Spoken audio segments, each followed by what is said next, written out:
Hello world! Today we're gonna learn how to draw Toon Link from Zelda. Link is one of my favorite Nintendo characters, so I really enjoyed drawing him. Feel free to follow along my steps and pause when necessary. First off, as with any other character, we start with a very simple sketch. Link has a pretty round face and a rectangular body. You can bend the body so it looks like he puts his chest forward to give him a proud pose. Link has also very small arms, and I decided to foreshorten them a bit so it looks like he's pointing the sword forward. He has very thin legs and feet, and posing them can be a bit difficult, so be sure to try a lot of poses and decide what looks best. Link has very cartoony eyes, so I decided to give him very big eyes. It's important to first make your cross on your face to look where your eyes are supposed to be. He has a very small nose, so be sure not to draw it too big, otherwise it'll look a bit weird. Link also has very wavy hair, so make sure to make it really flow. It's important that the hair flows in the wind. Don't make it too long so it doesn't look too feminine, but make sure to also include his sideburns because those are very reminiscent.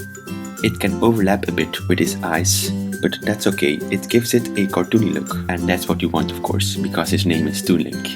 He has a very large head as well, that also flows in the wind.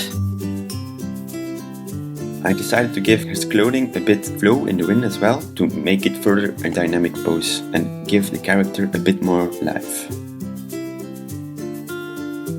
As you can see, it's not very easy to draw the legs, but if you try enough poses, you will eventually find the right one, and that's what I did here.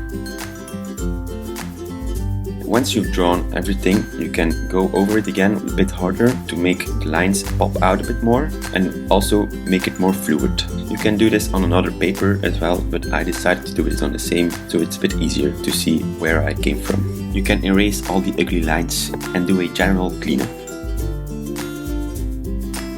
Now it's time for the most exciting part, shadows and depth. For shadowing, I use a very dark pencil at first to accentuate places where the light doesn't come, so the very dark places I use a very dark pencil, as you can see me doing here. For the soft shadows, I use a lighter pencil and I make tiny strokes to make it look like there is a bit shadow there, as you can see. It looks very cool when it's sped up. Be sure to go darker the closer you get to the black line. When you're done shading, you can take your very dark pencil again and extra accentuate those lines. You can also go outside of the figure to give it a bit more depth. And there you have it, the finished Toon Link. I'm very proud of it, and it's not very difficult. It took me like half an hour to draw, so I'm sure you can do it as well. If you want to see me draw anything else, be sure to post it in the comments and I will sure look at it. That was it, thanks for watching, and I'll see you guys next time.